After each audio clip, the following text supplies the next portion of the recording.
Yeah, that's right. I see the chat. I see y'all rocking. I see y'all coming. Hit that like button as you enter the building. You know what I'm saying? Hit that like button. Show your love. Show your support. You know what I'm saying? This that dope soul. This that new thing. Nobody don't know about it. Hello, Knick family. Welcome to the Knicks Recap and Reaction Show. I'm your host, Stephanie, a.k.a. Queen, joined by Geoff Klafter from the Happily Ever Klafter Daily Sports Blog. The Knicks found another can of whoop ass last night. I think they just have a cabinet full of them at this point. An impressive victory on the road, 142 to 103. Just a dominating performance. This is, we can talk, and we've talked. I'm sorry, I'm having some issues here.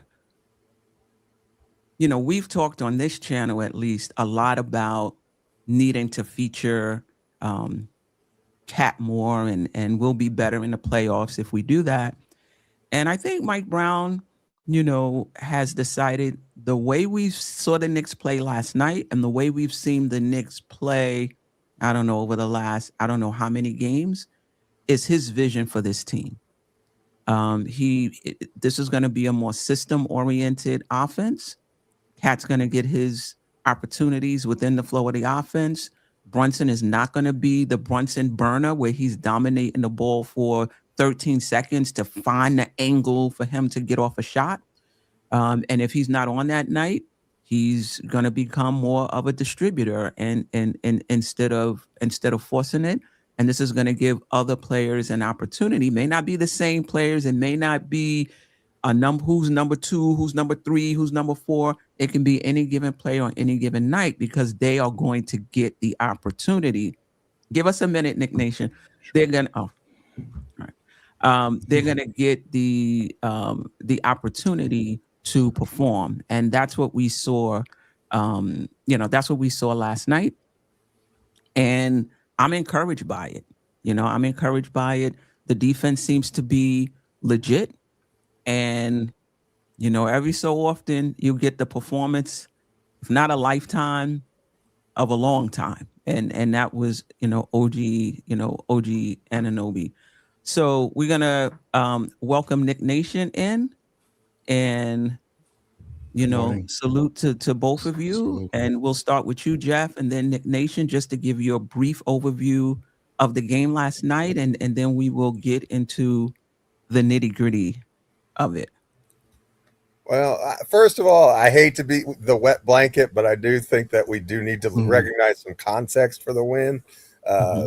Denver was on the second night of a back-to-back. They had just played the Lakers the night before. Jamal Murray, I hope he's well. He had that nasty ankle injury, and they were down 13 at the time, but they really seemed to kind of let go of the rope when he went out. That kind of, put the pin in the balloon, so to speak. So I do think that and we shot like 57% from the field and 48% from three. So I think and OG went nuclear. So I think that all of those are kind of outlier things as opposed to, this is who we are type of things. So I think that you need to be careful. Like, it's a great win. I no question about it. Dominant performance. Absolutely. Game we had to have for sure. Are we playing really well against the elite of the NBA over the last, since the Cleveland game? Absolutely. But just as I don't think the sky was falling and the season was over after getting beat by the Cavaliers, I don't think this game is the Knicks have solved the NBA and kumbaya, everything is right with the world, skate to 16-0 in the postseason. So, I think a terrific performance. Whatever it is about that Denver air, we need to bottle it. And we need to, we need to bottle it and then keep it in OG's locker. And then before every game, he just needs to breathe it in because that was an second insane performance. These are 74 points in Denver in the last 2 seasons and ridiculous shooting percentages. He was on fire last night. So good on the Knicks. Well, much needed win against a very good team, but I don't think that we should just plan the championship parade just yet. Okay. Nick Nation. Good morning, Queen. Good morning, Geoff. How you guys doing today? Pretty You guys good. Good? Very That's good for me. Yes, It's very good. beautiful Excellent. morning. Yeah. Yeah. Good morning to everybody out there in the chat and things like that, for sure. It was a good, glorious win. Once again, we hung our hat on defense. If you look at the point of the final score, so that has been an point of consistency. Even though our offense seems to be, relegating up and down, the defense right now, they're hanging their hat on, and it's been consistent. Their ability last night to really focus on getting over those picks and screens and, staying tight and trailing right on the top of their man that was, to me, that was a heartbeat world beater for us. If we can consistently do that and keep these guards, from getting free before all of a sudden they start heading downhill, if we can stagnate them on that makes our defense a lot better. And I just thought that the energy in the first tip off of the game, I was like, this doesn't look good. The energy looked lost. It looked off. Brown called a timeout, a few players, I guess talking to each other. And it looked like for one point at a time that they kind of corrected themselves, which is a good sign because it means that their acronym and their IQ appear to recognize what teams are trying to do to them before the coach even sometimes tells them, or things change up, they can make some points and adjustments. So I thought our bigs, regardless of what the Joker got last night, I thought our two bigs answered the bell. I thought Mitch came in right off the bat and set a different tone in the game. So it just kind of shows you certain points of the importance that dynamic of where Mitchell Robinson comes in at times, what it does to teams, how teams, they just seem to not be able to adjust or handle it at times. So especially if teams that don't see us as much. Teams like like the Detroits and them, they see us more. So that's, it's a little bit different. But last night, we just looked like we came out, we got it set right. At first, I thought, Hart was a little radical. He seemed to tone down and squeeze it in a bit. And we took off, and we never looked back. And then that's exactly what we want, never to look back. So good game overall. Yeah, I thought so. We'll get into it later on in the show. I think the Knicks defense is legit, and I think that it's I think that is here to stay. And I think we're a different team when we're hitting threes. I mean, everybody is a different team when they're hitting threes, but that's part of our bread and butter. We take a lot of them. And our offense is kind of geared toward generating them. And last night we did a phenomenal job of hitting our 3-point shots. I mean, you can argue that this roller coaster of a season is kind of matched with the Knicks roller coaster of 3-point shooting. But in terms of where I want to start, and we'll take turns with this. I just feel like we have to start with OG Anunoby. 31 points, 7 rebounds, 5 assists, 4 steals, 1 block, which is 5 stocks. He was 11 of 17 from the field, 6 of 11 from the 3-point line, and he went to the line 6 times, and he hit all 6. And you can really see, we can talk about his inconsistency, but you can really see how his offensive bag has improved over the years. I mean, any way you wanted it last night, you got it. The corner 3, a step back shot.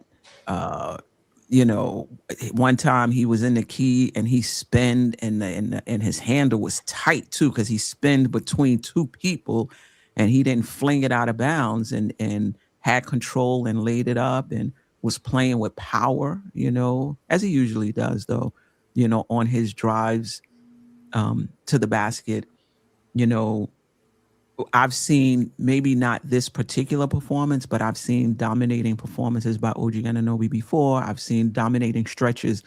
So I'm over saying this is him, right? Because 4 games down the line, I understand that it's not. But I think what's encouraging is two things. One, in order for this to happen, like, this is a testament to the system that Mike Brown has put in place. Like it or lump it, feel it's going to work in the playoffs or it's not going to work in the playoffs, it remains to be seen. But as I said in the intro, this is going to be a less Brunson-centric offense. This is not going to be an offense that features Karl Anthony Towns. I've given that up over the past week. This is going to be a system-run offense where at the end of the season, Brunson will have more shots. KAT will probably fall second. But from game to game, anybody will have an opportunity to have a monster game, right? That's just the offense we're running. Again, we'll see how it plays out. And last night, that was OG Anunoby, and he was phenomenal. And then he also played really good defense. He played multiple people, including the Joker, and he did what he could. The Joker is just him. He's just him. When he was tasked to score because Murray went out, I thought OG, did a great job. And listen, in the playoffs, I know, Steph, stop. Don't say if this is OG, because we know it's not going to be him. Don't say it. Let me dream. Let me rock a little bit. If we can get Bridges and OG playing close to their ceiling in the playoffs, I don't give a damn whether KAT gets the ball or not, because I think part of why, at least for myself, I've been harping on KAT getting the ball is because I see KAT can be inconsistent too, but I see Bridges and OG being even more inconsistent. But if they're going to play like this and, between the two of them play near their ceiling in the playoffs, the Knicks are going to the finals. And I think the issue has been the inconsistency of the team, the inconsistency of the wings. That's the issue. But you take away those Detroit games, and I know, what do you mean take away? Those were real games. I know. But that just seems to be a little special. Like, Detroit kind of got something for us. They're a little extra motivated. Other than those games where I feel like the Knicks just haven't matched it, the Knicks have been really good overall, and I think rounding into shape. I know I said a lot there. Nick Nation and then Geoff want to piggyback off of OG's performance last night? Shout out to the chat, by the way, the replay gang, the silent listeners, and Instagram. We first time we are streaming to Instagram today, so welcome to the Instagram audience. Awesome. As far as OG, we always say, as far as, when he comes back, it takes him a minute to ramp up, but he ramped up, you know what I mean? He's at that stage again, looking good. So if we can keep him from, some horrific injury or things like that, I kind of think he stays somewhat. He ain't gonna be hitting this 30 a night. I mean, I let you rock, Steph, but I'm gonna pull you back. Before I can dream. Ooh, yeah, but OG, you know what I mean? But hey, I've said it from the early in the year. When our wings are playing well, it doesn't matter as much as what Brunson is doing or KAT is doing. We're just an unbeatable force when those guys are on point. It just takes too much of a team's diverted attention away. You know what I mean? You got too many guys. You got 2 on Brunson. You got a guy on KAT, usually one of their best, good sized defenders, their power forward or whatever it may be, or their center. And it just takes too much to contain us when our wings are playing well. But when our wings are off, and all of a sudden, we got to just depend only on Brunson, and then short features on KAT. We don't look as good. But when those wings, like guys like OG, I think when I always say this, if we get a collective of at least 45 to 48 to 50 points from our other three wings, as far as Hart, OG, and Mikhail, I usually don't see us lose. We usually win the game. I think that that's a number, which is a point of their average. But once they're averaging, and but I just don't see, you know what I mean?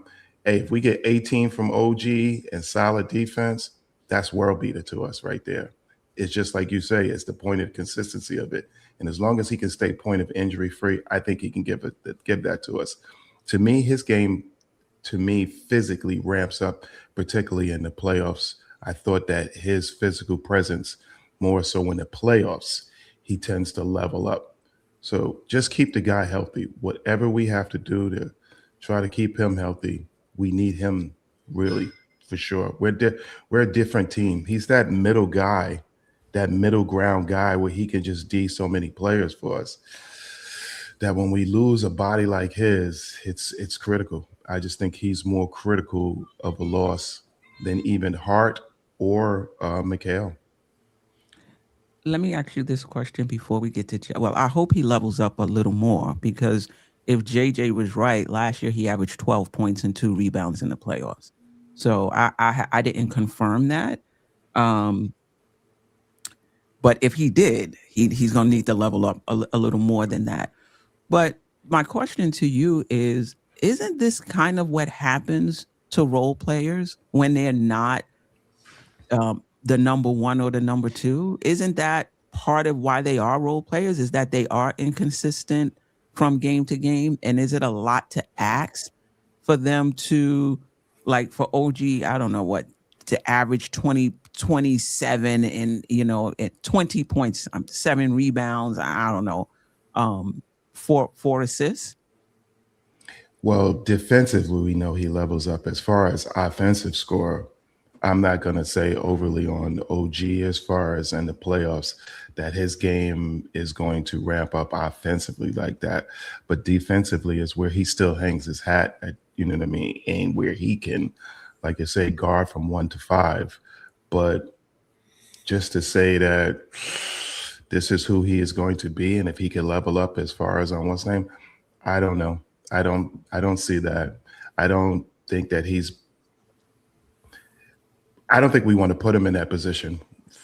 Fair.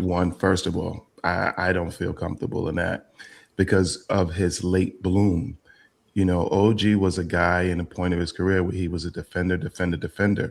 No one saw this as far as his offense. He discussed it, but let's believe if Toronto thought that he could offensively affect the game like this, I don't think we would ever got him. I think we would still be sitting with RJ and Muslim. I don't think we would ever got him. I just don't think that they had the faith and believed in him. I don't think Asai Majuri, I don't think he saw that for him. I don't think he, you know what I mean? I think he was I think he pigeonholed him and just saw him as a great defender and said, hey, we just need you to capitalize on that. And the other guys will do the scoring. And I think OG really felt a presence about that way. And that's why he kind of really said to anybody who was looking to get him, if you're looking to give me some point of an offense. Right. And for the most part, he has leveled up from where he came. Let's not get that what's name, you know what I mean? Yeah, but to get for that sure. one, Let's get to that. Great points, by the way. Geoff, anything you want to, I don't know if we left any meat on the bone for you, but anything you want to piggyback off for OG Anunoby?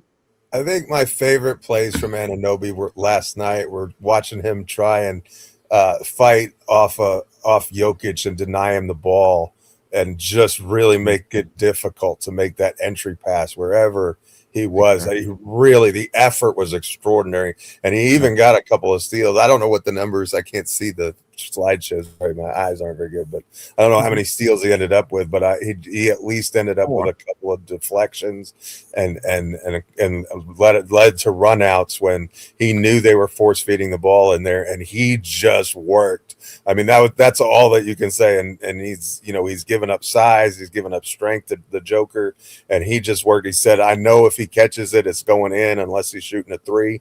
If he gets anything inside the arc, it's going in. So I need to make sure that he doesn't catch this ball. And he was very disruptive of multiple possessions when we kind of made the final push that put this one out of reach. It was very impressive defensive performance from him. And yes, the offense was elite, out of this world. He's going to have some games like that. We've seen it even in the playoffs. The game that he pulled his hamstring against Indiana a couple years ago, I think he had 28 points in 26 minutes. So you'll have a couple of these performances during the postseason. But, the thing that's encouraging, though, I think some of his shots that he's getting are because of the way that he's moving without the ball. I think that his cutting has been really good. He's been dive cuts and those sorts of things, and it looks like he's going to screen or curl, and then he goes and he cuts to the rim, or he cuts to the 3-point line. So I think he's been creative in the way that he's moving without the ball, and that's generating better looks for him also. And then credit to Jalen Brunson for recognizing he was the hot hand and finding him consistently. I think I don't know the exact number, but I would bet at least 5 of the assists that Brunson had were to OG last night. So it's good to recognize who had the hot hand and kind of keep it going. Yeah, for sure. Geoff, where do you want to go next? Well, all right, let me ask you a quick question. Just one of those games for OG, or a sign of things to come, or have you seen enough to know? One of those games. One of those games. Just checking, Geoff. Just checking. Love you, OG. Hey, we can't win a championship without him. Let me just put it. I don't want to. There's this shot's going like he hates OG Anunoby. No, I don't hate OG Anunoby. No, it's not. Let's not. Fade it is what it's not. But no, he was great last night, and he's a vital piece. I just am not convinced that that's who. I mean, that was a superlative performance, like a ridiculously fantastic performance from him. Shout out to David Elbaya before you get to your next point. Should be a good show today since we played our best game of the season and we can still improve from here. I thought it was our best two-way performance game. We had another one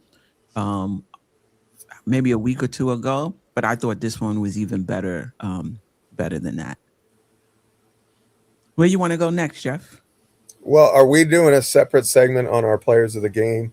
We're going to do a separate segment on our players. So I'm going to save that was going to be my next point. But how about Josh Hart then? I'll go with Josh Hart. I thought that just when we're ready to put the last shovel of dirt on Hart and and say we're done with him, he seems to come up with a performance like this. And the Knicks defense in the last 5 games, really, I mean, the Nuggets average 120 points per game, and we held them to 103. And yeah, Murray was out, but still, Joker was on a bender. I mean, absolutely couldn't miss from inside, and they just, to me, it was perfect, because what you saw last night, sometimes when we switched, Brunson ended up on Joker.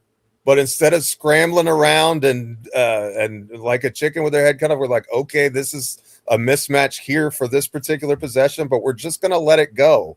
We're not gonna compromise our defensive integrity on this one possession just because the switch came and we got a mismatch. They lived with the results, and look, he was scoring on anybody anyway. But we actually got a couple of. I think Brunson even got a steal on one of those possessions when he tried to attack him. So. I think that just staying in our lanes at where we needed to be on defense and understanding our assignments, I think was a big deal. And I think that's something that we've seen a lot more of recently. And so I think Josh Hart is a big part of that, because he's our little wandering Jew. Sometimes he kind of goes off and, he goes in rogue and he doesn't stay on his assignment, and he overhelps and he does all those things. He has a tendency to do that sometimes, and it hurts us. So I think that he was true to his assignments, and I thought he had a really good game last night.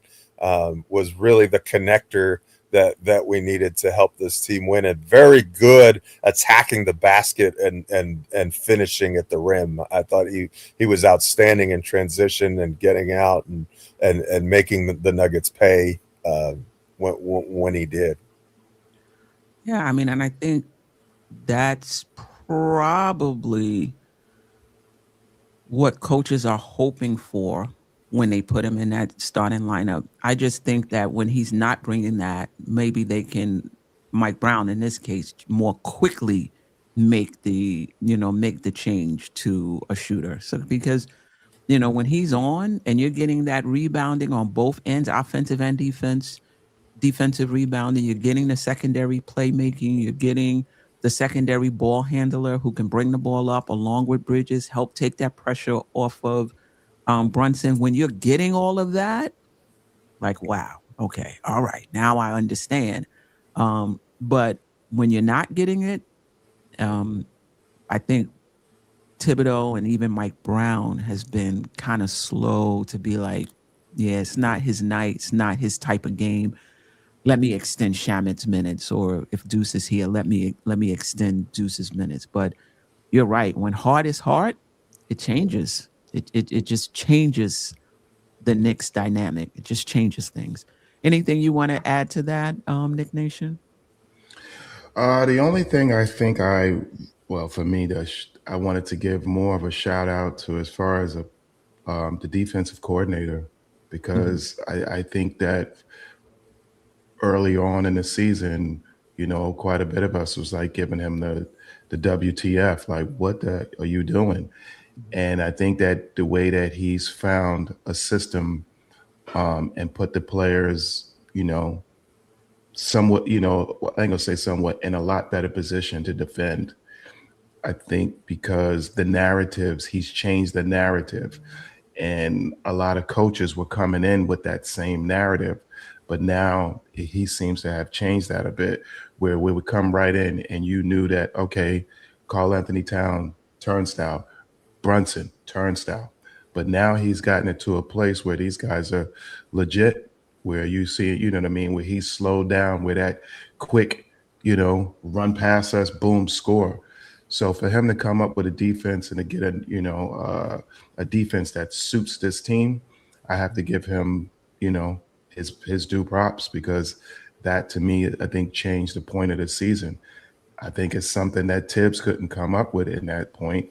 We just use typically the drop coverage, which then held us. The drop coverage is what really kind of hurt us as far as in the 3-point, being able to slow anybody down or have anybody even anywhere close around defending the three. But with this defense that he's, kind of tailored to us in a sense, has made us that much better. To go from where we were in the high 20s to come down and get below 10, at that stage of the season, you can't just overlook that and think that, oh yeah, that this is something that happens. This, to me, is one of the biggest hauls I think that we've had for the year, is that defensive coordinator, for him finally figuring something out that makes us, overall a much better team. Steph, I have a question, if you don't mind. I don't want to disrupt the flow of the show, but it just came to me. Do you think that Brunson's recent shooting struggles are due to an uptick in his effort on the defensive end? It could be. Let me just say this really quick before I answer that. Yes, I agree with you, and with the defensive coordinator and the scheme, they've been working and trying to find something that works. But what can't be understated is the buy-in, because I'm not so sure that there were times when Thibodeau wanted Karl-Anthony Towns to play at the level of the screen and do different things. I don't know if he got the buy-in.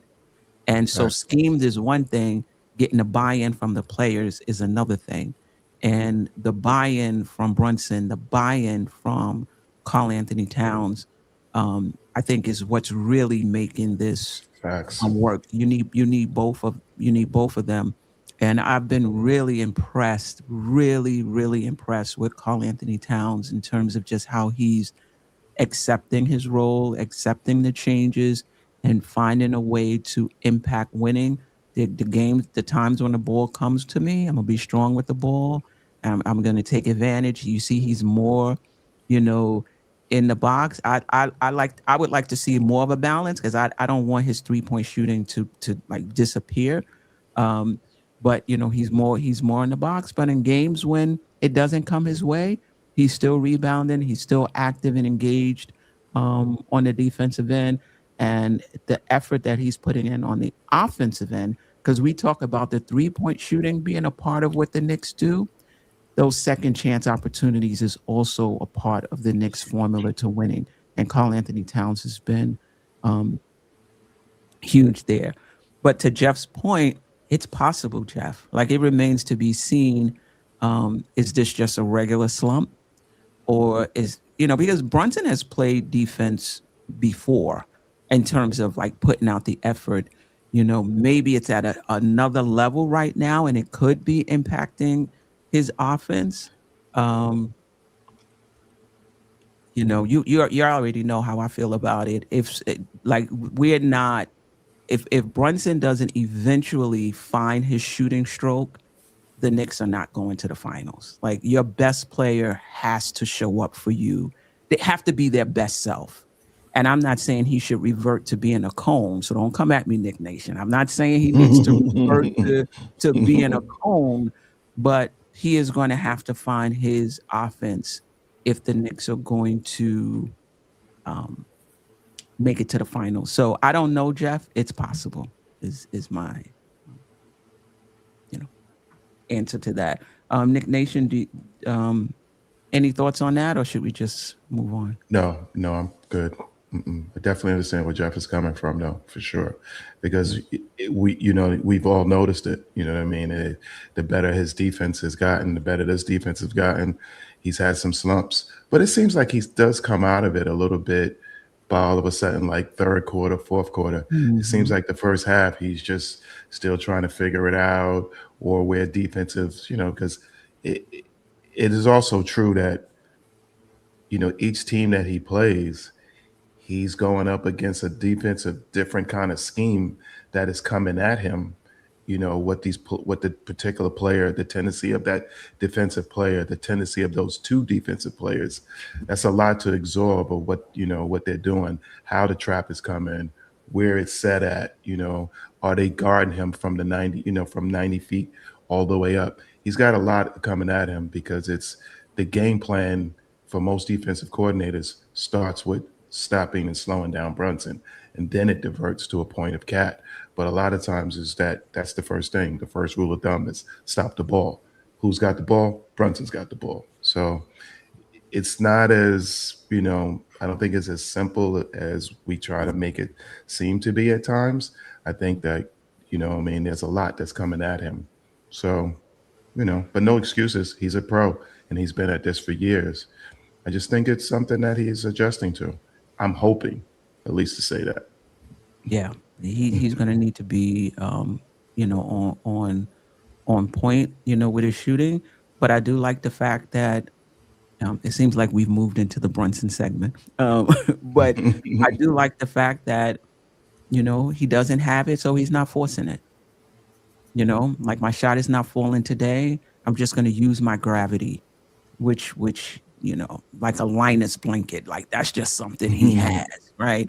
I'm just going to use my gravity to create for others, and it's going to be interesting to see when his shot does return what that balance is, because we definitely need him to be a bit more efficient and to provide more offense than he does. And listen, it doesn't matter when OG, comes out and scores 58. Like, it just doesn't matter. Like, if he's not,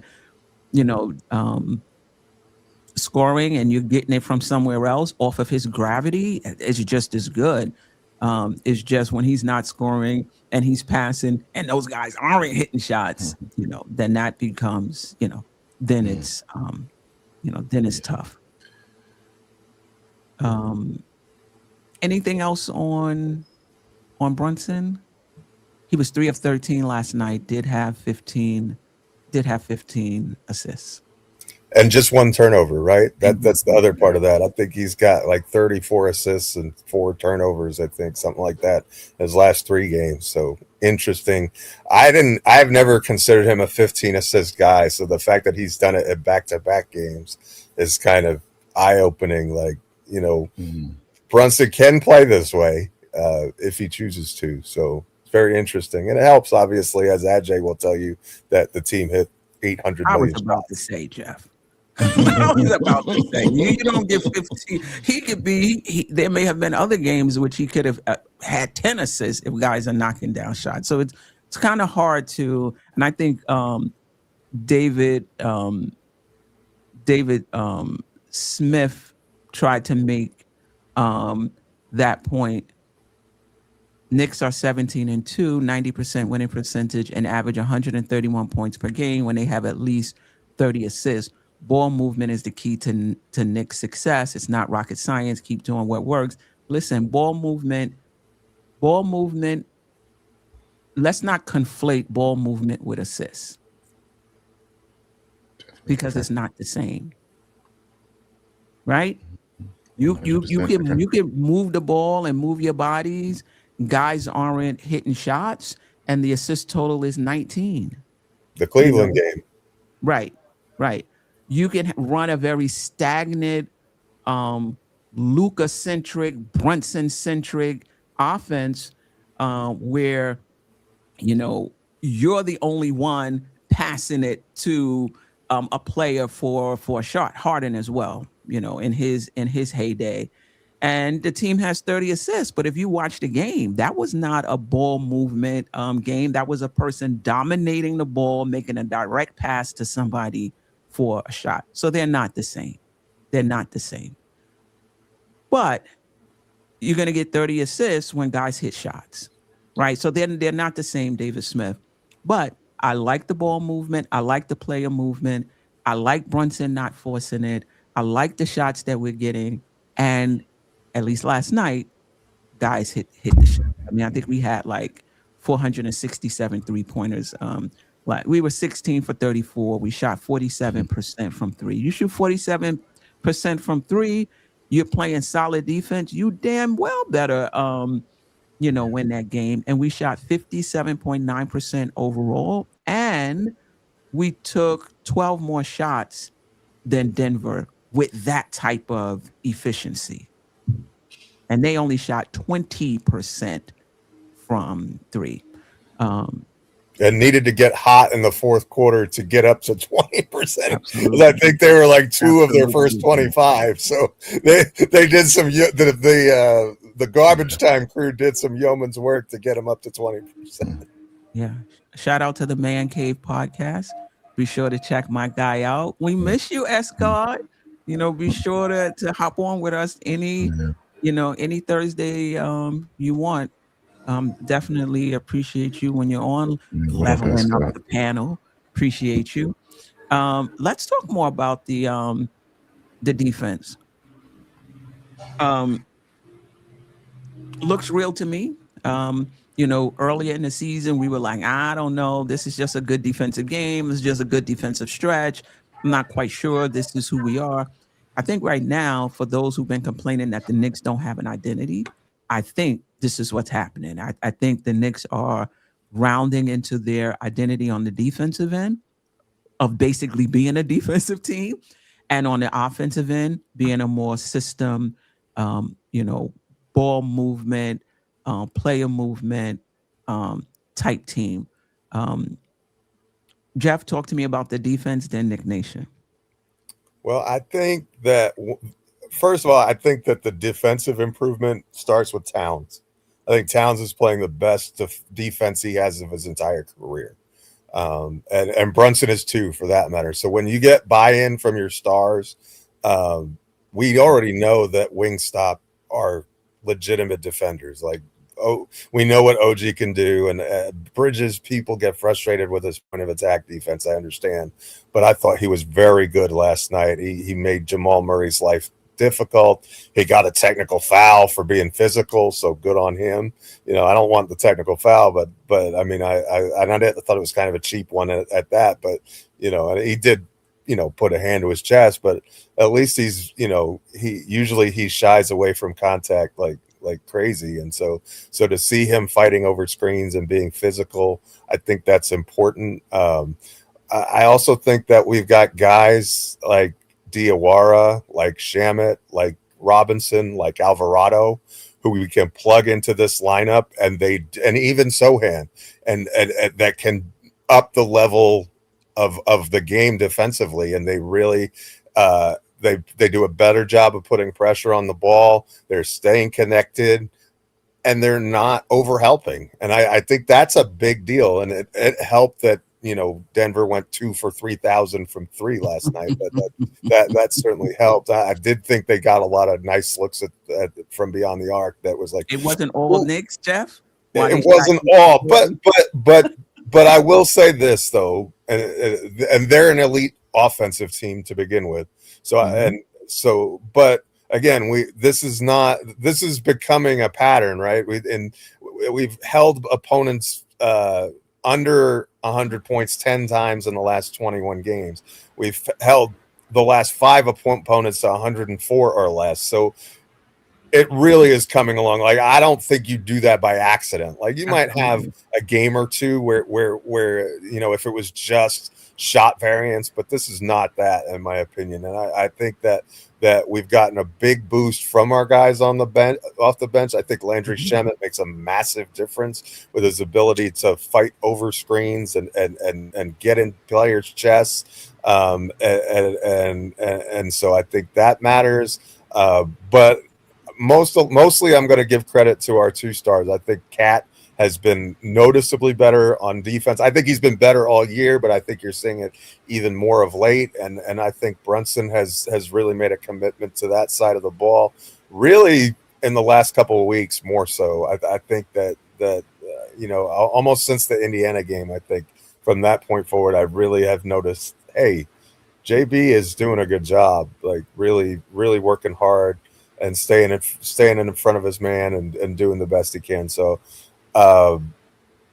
shout out to Uncle Freezy. He said this could be a top 5 defense. I didn't believe him, but certainly looking like that at the moment. Yeah, for sure. For sure. And anything you want to add, Knick Nation, about the defense? Well, not too much. I mean, I've said a lot. What's the name as far as about the defense is that, but like I will capitalize, like you said, the real keys to it, like you said, is the guys buying in. And I think it took a while before they, took to them to unlock their defensive side of them. And I believe that we have to give credit to Mike Brown, because we did actually we're putting the hammer to him.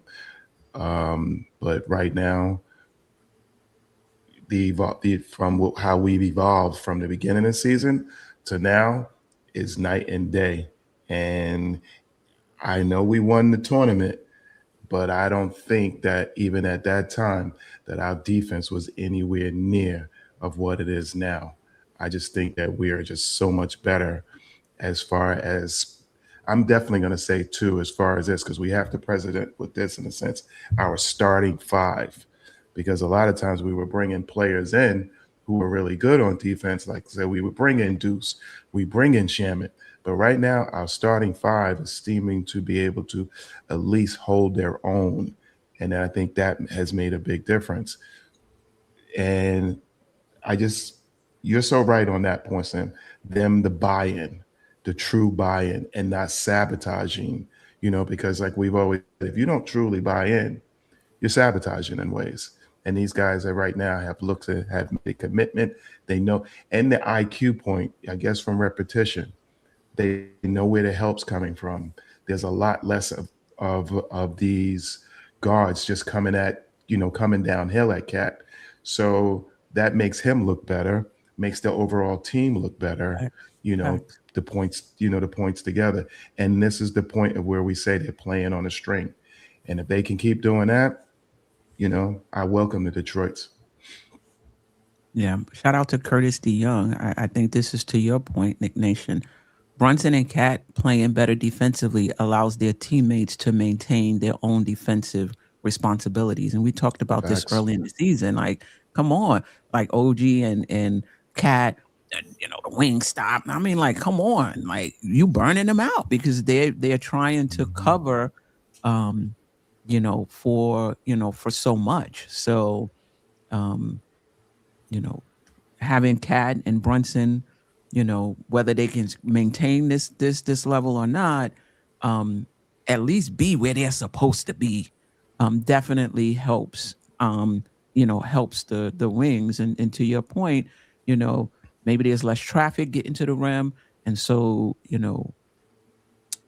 KAT being the stats at least in the beginning of the season said he was a good rim protector. I don't know if that's still the case, but anyway, there's less he has to deal with if they are holding their own out on the wing and at the point of attack. All right, we talked about OG. What about the offense? Do you think it was just the fact that we made shots last night, or did you see anything different? We shot 47% from three, 16 of 34. We shot basically 58% overall. Do you think it was just same old thing? It's just that last night we hit shots. I don't know, because in the first half we didn't shoot the ball well from three.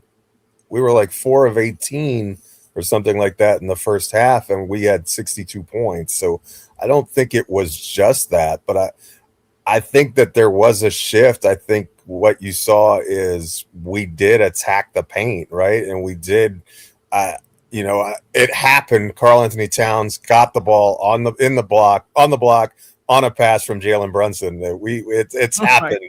We have arrived. And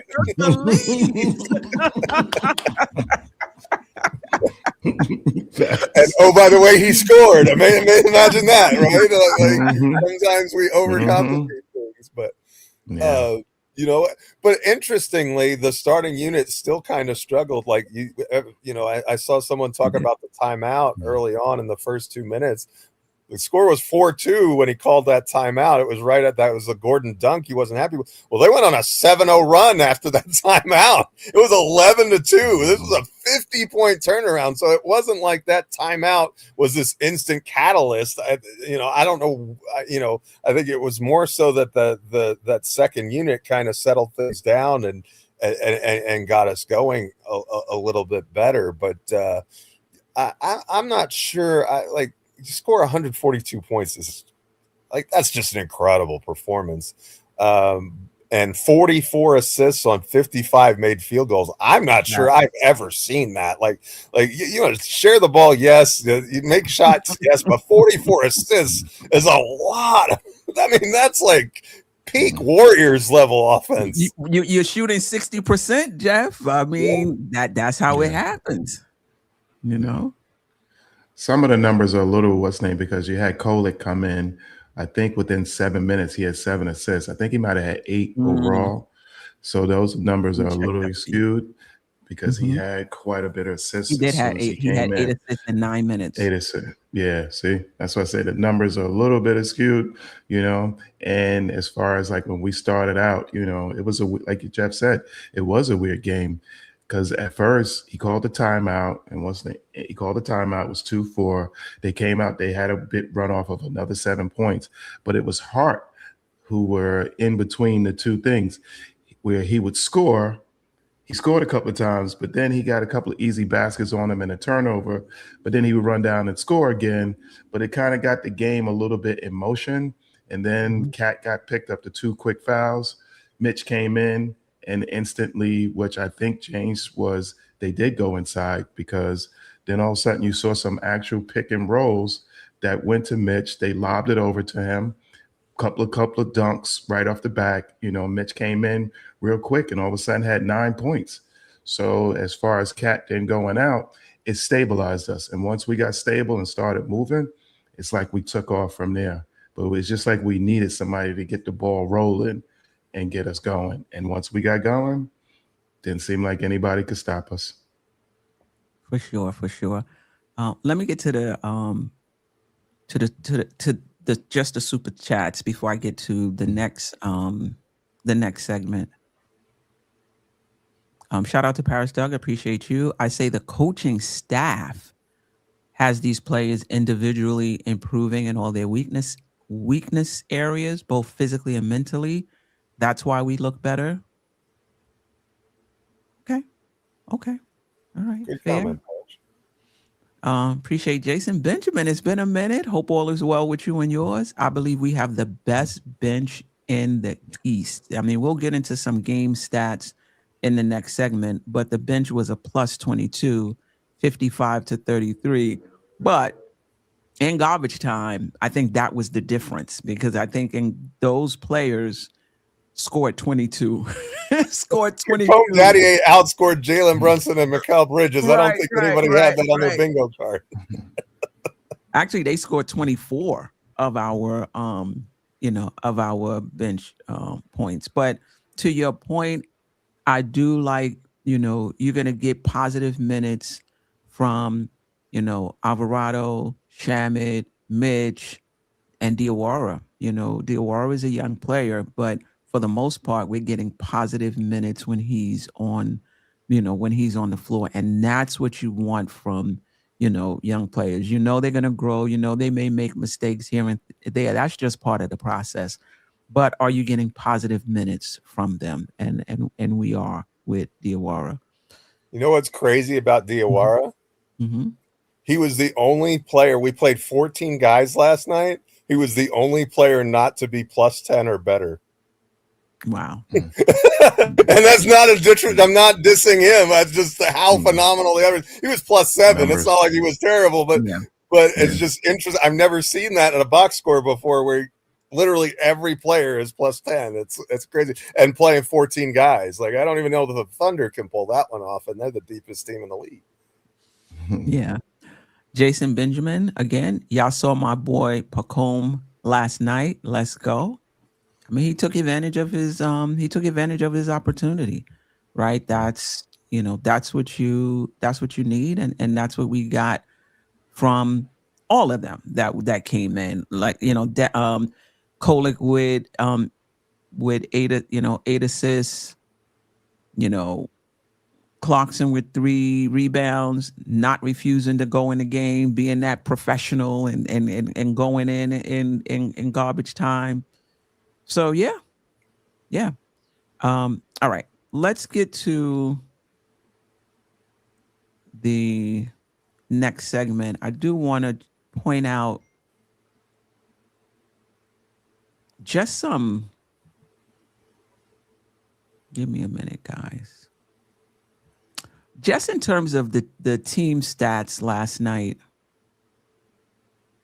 the Knicks were plus 30 in the paint, 76 to 46, plus 19 in terms of rebounding, plus 5 for steals, 5 less turnovers. Knicks only had 10 turnovers last night. Second chance points plus 9, fast break points plus 14.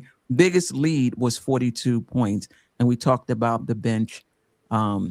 Plus 22, might have even been plus 24.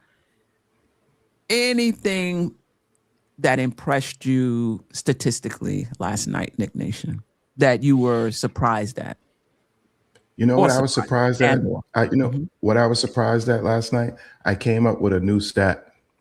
Okay, that's what I was surprised at. So, and I wanted to be stamped and named my stat. No, I can't.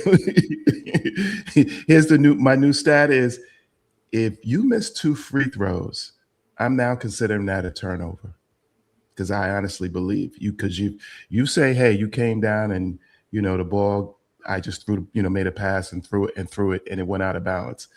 I defy anybody to tell me the difference between that and then missing 2 free throws, because to me, it's the same thing. Because that's how I felt last night when Hart got up there in the beginning point and he, got fouled and then went up there and missed 2 free throws. That's the word, free throw. So that's my new point of my new stat. But as far as the stats in general, when a blowout looks like this, I tend not to look at the stats, because to me, it's just, just like even how he said as far as Mo. And I think Mo's stats are probably a little bit altered different, because he probably was the only one who who stayed in, if I remember right, when the other, when they cleared out the bench. So for the last at about 8, 9 minutes, 7 minutes, whatever they cleared out and changed up and brought in the bench, Mo was the only one who stayed on. So that's probably why his numbers look a little. They were all plus skewed. 13 though. Were they? The bench was all plus 13. Yeah, but that's the only weird part of the thing that I could see that was different is that he was the only player to play with, it's actually the opposite of what you're thinking. He was the player who played in the first quarter when we were still trailing, and so that affected his plus minus his plus minus on the end. Yeah, but I was trying to figure out some point of a lead because of why his is so different, but like I say, I'm just not sure. It's fine. But like I say, once in the stats, these are blowout numbers. Like, hey, we can keep that going. They are blowout numbers, but they do speak to how dominant the Knicks were. That's why it was a blowout because they were dominant. And those, I mean, plus 30 points in the paint for a team that likes to shoot their fair share of 3-pointers. They only took 34 last night. Usually we're closer to 38, 40. Geoff, anything that stands out for you? Well, I think what stands out to me is the reversal on the rebounding stats, because in the first quarter, they were killing us on second chance opportunities. Like when we were trailing, it was because they were missing threes and then getting second and third opportunities and putting those in and getting extra possessions. That's kind of why I was worried about this game in the first quarter. I was like, man, they're not even shooting the ball that well and they're up by 9. And it was like, that just doesn't look like, it looks like we could be in a bit of trouble here. And it was weird because they were on the second game of a back-to-back. You would think it would be the opposite. And then come second quarter, third quarter, fourth quarter, we absolutely flipped the script on that. And we were getting every loose ball. And we started to dominate the offensive glass and get extra possession after extra possession after extra possession. And it just, all those extra possessions, it was almost like we were scoring every time down the court. So even when Joker went 19 for 15 in the third quarter, it didn't matter, So that's what stood out to me is the reversal of the offensive rebounding from the first quarter to the rest of the game. Yeah, I mean, and I think that's the mark of a good team. I'm sure it was brought to their attention and that they focused in on that and was able to reverse it. And we talked about that timeout last night, right from the rip. Mike Brown was like, nah, he probably said, yo, we just talked about this. We just went over the game plan before we came out, and on the first or second possession of the game, this is what happens. Come on, get it together. And the Knicks were able to do that. Nobody played over. Bronson played 34 minutes. OG Anunoby played 32. Everybody else was 28 minutes and played less than 28 minutes. I do want to shout out Karl-Anthony Towns, 17 points, 13 rebounds, 2 assists, a steal. Did take 4 3-pointers. I know Ajay is happy. He only made 1 though. That first one was he airballed that bad. The crowd was on him. I was like, oh my. And then he finally found his stroke a little bit. But great game by Towns. Good job by you to point that out. I thought he was awesome. And that means he was, scorching from 2. Like he was already 7 of 12, right? You take 4 from that. 6 of 8. Like 7 of 8, from the field. So talk about making the most of your opportunities. That was Karl-Anthony Towns, still leading the league in double doubles. If I'm not 44 now, I think he's up to. Yeah, if I'm not mistaken. Let me just see if there's anything else I want to point out before we get to our play of the game and then to the chat. We talked about Josh Hart already. We'll get to Mitch. 13 points, 5 rebounds, 4 of them offensive. I love the that the Knicks were, giving him the ball when he's open, in that first half. And I think that needs to be more of what we do. If you're open, you get the ball, whoever you are, obviously in your spots, And And yeah, I think Mitch had what, nine points in that first. Maybe all 9 of his points might have been. No, he had 13 points, but maybe 9 or something like that in the first half. So, shout out to Mitchell Robinson. Only played 14 minutes last night, but talk about impactful. They were Huge. impactful. Shamit, 19 minutes last night. 60% from the field, 50% from 3, and his game is just evolving. Maybe this has always been his bag, but again, with this offense now, you can kind of show more of what you can do. The mid range, the driving for the layups. He's just been a great addition. Alvarado, 4 points, 3 assists, 1 rebound, 1 of 3 from the field. Yeah, listen, I only 11 and a half minutes. I need I need him to hit a 3-point shot here and there for us. I think it's 43 doubles for Bodega. All right. Let's get to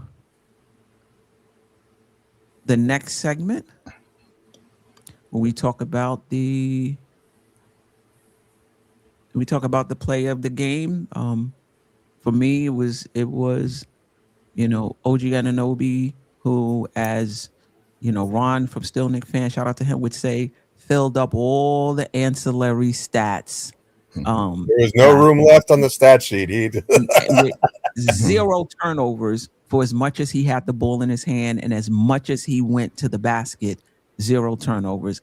We already know about the 34 points, but I'll say it again: 7 rebounds, 5 assists, 4 steals, 1 block, no turnovers, and a partridge in a pear tree.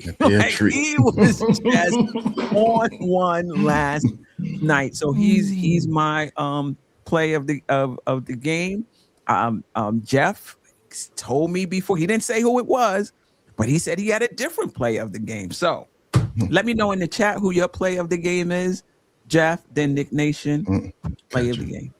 My player of the game is Mitchell Robinson, because we were struggling. KAT picked up his second foul early in that first quarter, and he came in and he caught the ball on the lob and he finished with authority.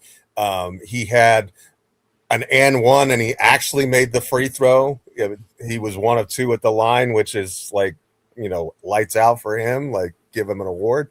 But and then I think almost unnoticed as he had that bucket at the end of the first quarter, right before the time ran out, that made it a 2-point game and really just kind of solidified really solidified things for us. Like, we hadn't played our best, but we were right there.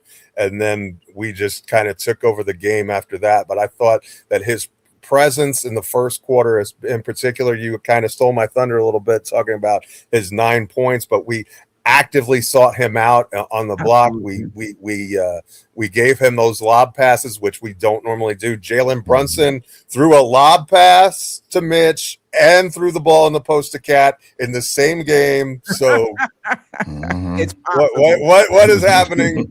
Dogs and cats living together, mass hysteria, right? But I thought that he didn't play as many minutes, but I thought that his impact on the game was stout. I thought that stretch, he kind of kept the boat from sinking in that first quarter and allowed the tide to rise. And then in the second quarter and on, it was just they did a great job. And I thought he also made Joker's life miserable on a couple of possessions where I think he forced him to step out of bounds on one possession, and just like, you're not going to stop Joker when he's doing. But you saw, I think most of his 3-point attempts were, I can't drive past Mitch, so I'm just gonna launch it. And on those attempts, I think he was 1 for 7 from 3, and I think a lot of those were when Robinson was on the court. And so I thought that, did other players score more and do other things better? Yes, absolutely. But I thought that Robinson was the catalyst that really got us going. He was the one who kind of settled things down with that bench unit. And I thought, so he got, we'll call it the Staffordon player of the game. Yes, yes, yes. Yeah. Knick Nation. Yeah, I agree with Geoff. Yeah, I definitely agree with Geoff there. I could pick out, like, you know what I mean? I could say the OGs or other ones, you know what I mean? Guy like Kolick coming in, still showing professional, being ready. But to me, the sixth man I'm going to go with the sixth man who was, for me, was the crowd, because I can't believe in Denver that I've seen, you know what I mean, other states, but not Denver, that we have that many New York Knicks fans. And those fans, because I kept looking like on my TV, I was like, wait, am I hearing this much cheering and this much, you know, behind our team? And I'm like, this doesn't seem, but between Monte McNutt and I forgot the other guy's name who was calling the game. I forgot that young man's name, which I like him. But they pointed out how many Knicks fans were there at the game. And to be, you know, that far away from home and have that much support, that just shows you that the Knicks, we are nationwide. And I really felt good about that, hearing them. And like he said, at the end of the night, you heard a full cheer. Let's go Knicks. Let's go Knicks. So to have support like that, I think that far away from home makes it almost like a home game. So I really that tickled me, and I felt good about that. So that was my player of the game, the crowd. I really enjoyed them being there. All right. Okay. Before we get out of here, there's actually, I just want to share this with you two and with the chat and the listeners in terms of who are the Knicks statistically, and just talk about the offensive rating, defensive rating, and net rating for the season before January 1st and since January 1st. And for the season, 2 in offensive rating, 7 in defensive rating, 5 in net rating.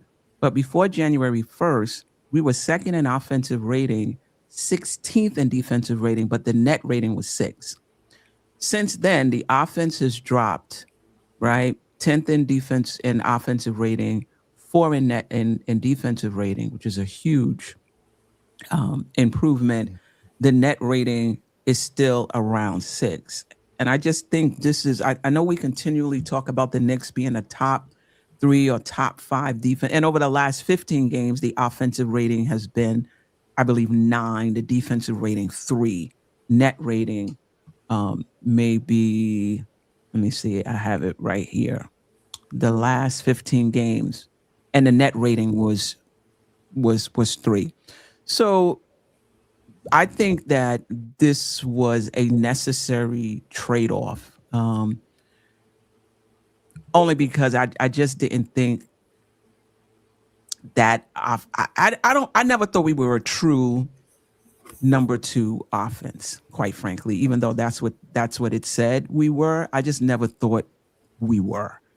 And I felt over time, after seeing that, I just felt like, yeah, we're gonna need to bring this defense up a little bit, because this is not an elite offense, particularly if you start in Josh Hart, right? And this is who we are. I think who we've been since January 1st is who we're going to be going forward. Any thoughts on this at all? Yeah, first of all, that's a championship profile. Like, you hit the nail on the head, because when your defensive rating is 16, that's not NBA title contender. Like, I think the Nuggets, even in their season, were 14. Like, so I don't know that there's an example of a team in NBA history who's had a defensive rating that low and won a championship. And so, and obviously that's what's on all of our minds, right? But since January 1st, that is a championship profile right there. And season long, that is definitely, I mean, that doesn't guarantee anything, but you know, if you want to get a glimpse of where a team is at and how good they are, offensive rating, defensive rating, net rating give you the best statistical picture of any of the stats that are out there, in my opinion. And so I'm very encouraged by those numbers. They are a championship profile. I do think that offensive rating does need to creep up a little bit more for us, because there are other teams that are very good this year, and Boston is getting particularly scary with Tatum's return last night as well. So I think that There's work to be done, especially on the offensive end, and we need to maintain the defensive rating. But those numbers are very encouraging. I think David Smith agrees with you. We should have the #1 offensive rating and top 10 defense. And if I could paraphrase, and he would say, and we would, if we was passing the ball to KAT more. Any thoughts, Knick Nation, before we move to the Nah, not many. Steph, you know I am. I've been talking about it all the time. I hang my hat on a point of defense, and I'm ecstatic that we flipped this and have truly become a much better defense. And I think that to me, that leads to the path of our championship. If we can keep up this defense, as long as our wings are playing well, I think our offense will come around just like it did last night.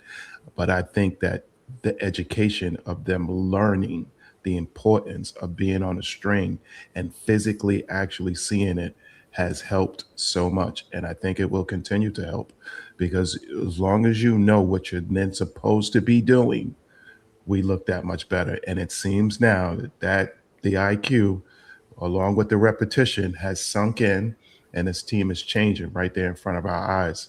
And I'm happy and ecstatic about it, because I think no matter what, you go places, your offense game may be off, but your defense, if it's there, it carries with you no matter where you are, home or away. So I'm ecstatic for that. I agree with that. Where do you think the Knicks need to be offensively? Because I know you don't believe the defense by itself is going to do it. Where do you think they need to be offensively? I still say if they're within this offense, as long as they can stay within the top 7, top 6, to me, which I think that they will. I think that there's one thing you can turn on. I think they can turn on your offense. I think that, but if you're don't have an understanding and are bound like that to each other, that you just can't turn on defense. And I think that now that their defense has been turned on, I don't think it'll turn off. Well, I think we're on the same page. If you're saying 6 or 7 offense, because there are some people in the school of it doesn't matter what your offense is, as long as you have a top defense, the offense doesn't matter. Defense wins championships, and I'm like, nah. I think there needs to be a balance, and where is the balance, right? And if the Knicks can have a top 6, top 7 offense and a #4 defense, yeah, I'm happy, because I feel like now you're taking advantage of your offense, and the defense is still good, and you're not sacrificing too much of the offense, because you are going to need both. You start dragging into the playoffs with a 14th, 16th ranked offense, good luck. I don't care if you have a #1 ranked defense. Good luck. So I do think there's a lot of meat on the bone for the Knicks offensively to improve before the end of the season. All right, let's get to some comments from the chat before we already 112 before we get out of here. Tim Doc, we need to get to lunchtime, right? It's not lunchtime live. Right. Brunch. JB unlocking his basketball IQ and evolving before our eyes. Okay. Mike T424, JB and KAT should have a dynamic like 1A, 1B. I just don't think this is the offense. This is what I thought, Mike T424. I just don't think I think Mike Brown is going in a different direction. Kim Doc again. Mitch was rolling off that brush pick like he needs to. It's there for him every time, lob after lob, but they have to take advantage of it. Good point by you. Parrish Duggar, KAT is better not having offensive pressure on him. He's so much better getting his touches spread out. That's fair. That is fair. Mike T424 again. Brunson has to play like that, but if the game requires you to get 40, go get 40. Yeah. and that's part of reading the game as well. Shout out to Danny Thomas 1099. Good morning from California. If this is your first time, welcome. If not, welcome back. Appreciate you. All right, let's see. Oh, shout out to JJ. Snuck in here. I didn't even see those comments earlier.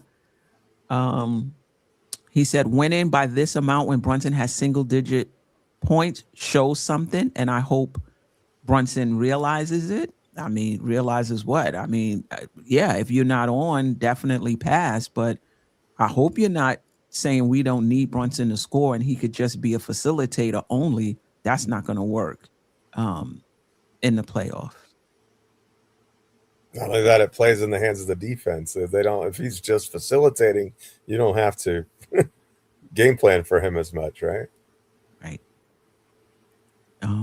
OG, in my opinion, the Knicks' best player, Wiz BKLA with the ball. I believe if he was guaranteed 12 or more shots per game, he would average 20 plus points. Maybe. But you can average 20 plus points and not be the best player on the team. Like Wiz, you my guy. But you're not going to sit here and tell me is he the best two-way player? Okay. But you're not going to sit here and tell me he's a better player than Brunson, because this is the thing. You put OG Anunoby at the top of the scouting report and teams are game planning to stop OG Anunoby, the Knicks are losing in the first round because he's just not a guy, if you square up defensively against him, that's going to consistently be able to score. Right. And I think that's something we underestimate about the greats in this league, how much attention they get game in and game out, different type of defensive schemes, and they still come through for their team. That's what makes them elite. I think I like his bag. I like the way it's growing. He ain't that, though. He ain't that. Okay, good morning, Steph. This is Sherwin. Are you convinced now that KAT must play from inside out? Teams are taking Brunson away, so he is taking what they give him, a passer. Listen, it's not about being convinced. I've always said that KAT is a dynamic offensive player and that we should move him around. I am not, if you're somebody who believes that you should just stick KAT down in the post, I'm not a believer of that. You got to take advantage of everything he has to offer. Now, if it's a mismatch, absolutely he should go in the post. But I'm not taking away his three-point shooting. I'm not taking away his drives from the top of the key. Move him around and put him in position where he can be the most effective and take part and take advantage of his skill set. So if by convinced you mean that he should just stay down there no matter who's on him, no, I'm not convinced. I'm not. Wiz, I think Hart should come off the bench for either Sherwood or Diawara. Yeah, like we've been over this like 89,000 times for like 2 years. Let's see. Anybody else trying to spread the love here? Shout out to Darlene Bryan. Appreciate you. Pressure. I hope I said that right. Appreciate you. Chris Gotti. Knicks have been contenders. Yeah, I think I put that in the poll. I have to check that. Anagro 1, Brunson will figure it out. Trust the pass if he doesn't have it. I totally agree with that. Makes it easier to trust the pass when people are making shots. Yes, that too. Randu, 1973. Appreciate you.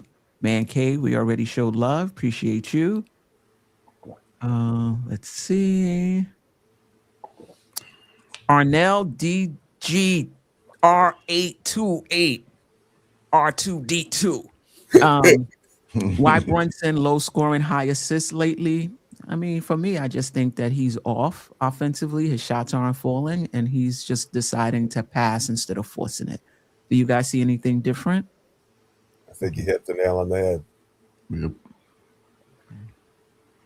Comment of the night.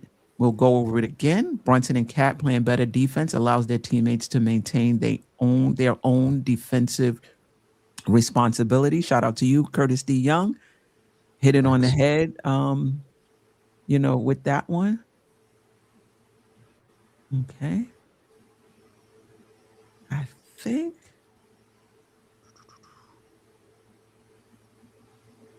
Oh, Charles Turner III. Was anyone rooting for Kolek to get assists? Nick Nation. Nick Nation with the pom-poms. Oh, Kolek is Always. here. Come on. Exactly. Come on now. Come on. Listen, hey, I like what I like. Facts.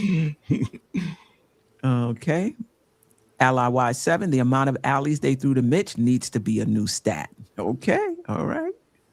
It definitely part of what they do, and to do it more often for sure. Shout out to Latoria B. Morning. Appreciate you dropping by. Sis, Sherman considers an offensive foul a turnover. Okay. Oh, it is. For sure. That is definitely what it is. Yeah. Yeah. Lonnie Meeks, appreciate you. The lobster to Mitch was a catalyst. It was. BKNY. You gotta go to Moles. We remember you. Appreciate you dropping by. Again. Let's see. Yes, good bounce back from the OKC loss. And we Knicks brothers in the house. Jay at JW. Daddy A's part of the Knicks future, right along with Diawara. Get ready for those French boys to take over. We shall see. We shall see. All right. Shout out to the 40-point third quarter. Shut the door in their face. All right. Size 9. What's up? I bet it won't be the excuse of Nuggets on a back-to-back for Nuggets like we do ourselves. Okay. Okay. All right. They don't have 8 million shows that either, though. I don't think you see. There's content in Denver like there is in Knicks Nation, though. Sure. LIYs, rest in peace, Stafford Don. Yes, rest in peace to my guy. Keith Turner. Me and Stafford Don used to have some battles, but we always had respect for each other, and I was really sorry to hear he had passed, for sure. That's my guy, man. Yeah. Miss him. Definitely miss him. All right. Building blocks. What's up? Where you been? Appreciate you. It's about matchups. Can we match up and beat Detroit? The answer is no until we do it, like we had to do versus Boston and Cleveland last season. All right. I mean, that's true of the playoffs every year. You don't get to, just because you beat a team last year, but that's true for Detroit also. Until they beat us in the playoffs, they hadn't beat us in the playoffs, right? So, I think it's a fair comment, but I think that it's a two-way street. Yeah. Stafford was hot, man. He was stirred apart for sure. Boston, Jason Tatum returned last night against the Dallas Maverick. Boston's offense was hanging in the balance last night, trying to get Tatum going. Probably because they think we need him. Oh, now we got some Debbie Downers in the building. Can we beat Detroit? I'm not as confident as others. Size 9. We ain't gonna beat the Magic. Wow. Okay. All right.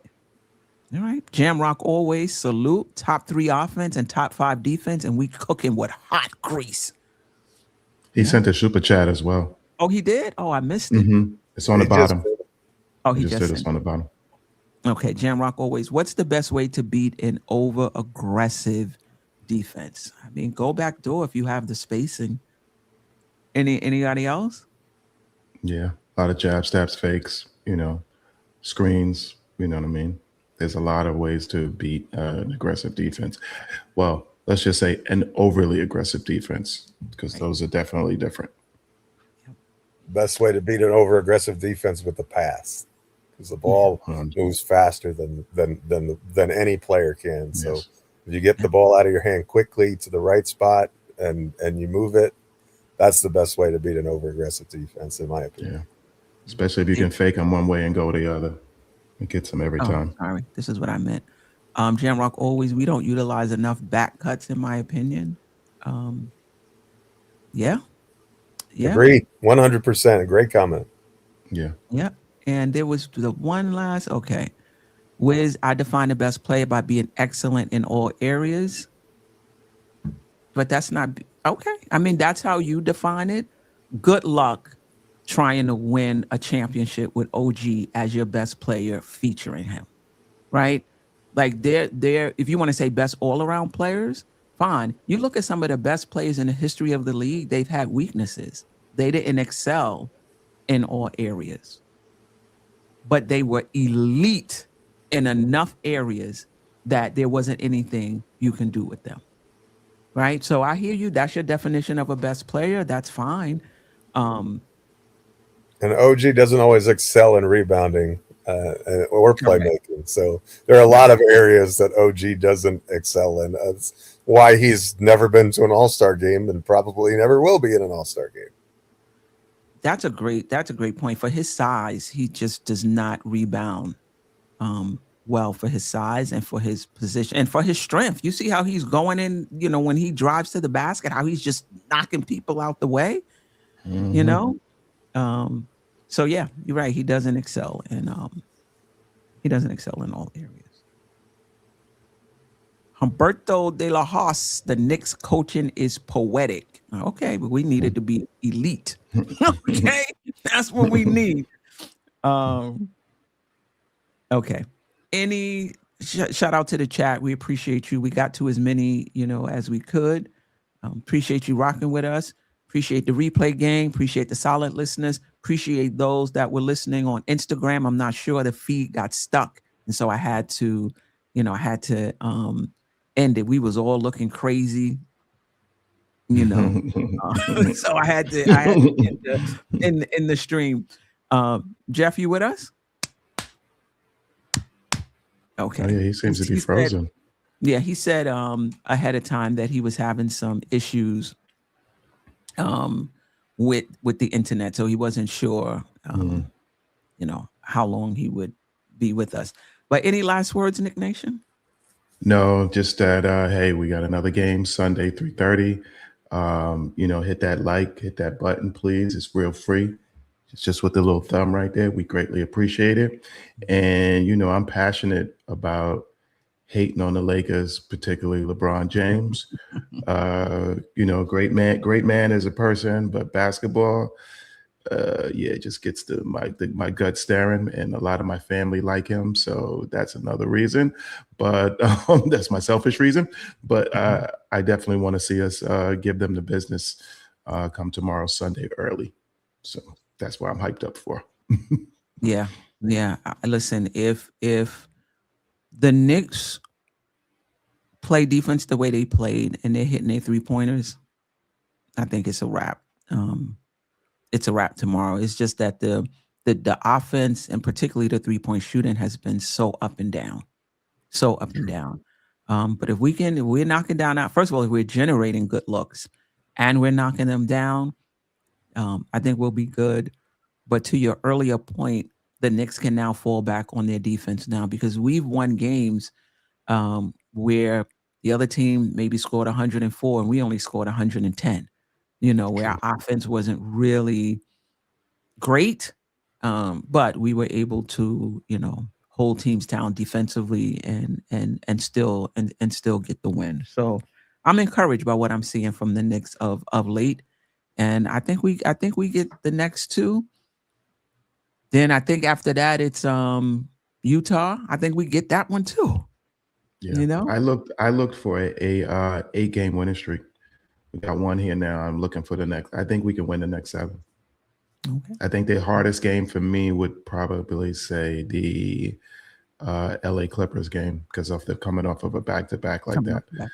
But besides that, what's name game, and I still think that we can beat them. But if we get past that, I see us as an 8-game winning streak that we should have. Can I before I get to Geoff, can I get at David Smith just a little bit? I just want to have a little fun. I rate Luka the 3rd best player in the NBA. So Brunson is 2 ball dominant, and he needs to pass the ball more. But Luka is the 3rd best player in another ball dominant player. Okay. All right. But at least he will pass once he pounds it out and there's nothing he can get out of the possession. He will pass the ball. Okay. I got you. Any last words, Geoff? First of all, sorry, we got thunderstorms here at where I'm at, and the internet just decided power went out for just blinked for a second, and it takes 10 minutes for my browser to get back. I mean, my Wi-Fi to get back online. So I apologize for that, but let's enjoy this, family. Look, we're at 41 wins now. We've got 18 games left to play. We play 500 ball. We're going to get to 50 wins. I think that there's a really good possibility based on the schedule.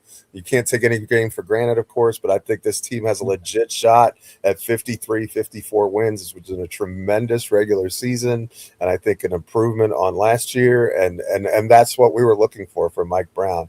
And now, you know, the test is going to be when the real season starts. But let's enjoy these last, you know, this last home stretch. There's a little over a bit of a month left in the regular season. April 12th, I believe, is the final game of the regular season. So it's going to creep up on us fast. But you know, we're going through the gauntlet right now, and I think we're 3-1. So because we beat San Antonio, we beat Denver, and we got Toronto. So now we've got to we've got to make sure that we take care of business in at least one of these games in LA, and then, you know, we're going to have the Pacers Super Bowl, and Utah is always a tough place to play too, just because it has altitude and stuff like that. So you can't take anything for granted. But very, very good season we're enjoying, and let's not take it for sure. Let me just get to Jason Benjamin's super chat. Appreciate you. I believe we have the best bench in the Eastern Conference. And miss my other super chat. Love the show, y'all. Go NYK. And just for the poll, we had it on both the mobile app and regular YouTube. On one platform, 91% of respondents said the Knicks are championship contenders, and on the other platform, same stream. On the other stream, I should say, 84% said the Knicks are championship contenders. Now, if we lose to Utah, do not come rolling up in here talking about how the Knicks are not championship contenders. 91% of responders on one stream, 84 to 85, I can't quite remember, on the other stream, said the Knicks are championship contenders. Even championship contenders have bad games. All right? Anyway. Utah's tanking, though, so let's hope we don't lose to them, because they are definitely 100% tank for them. What they're doing is criminal. Yeah. Nick Nation, I appreciate you. Geoff, I appreciate you. The chat, replay gang, silent listeners. Until next time, fam. Sister, you one of a kind. Yes. Oh, sister, it's time you That's shine. Don't so. Where you at? Where you at? Don't so. Where you at? Where you at? Don't so. What? Don't so. What? You're so. Where you at? Where you at?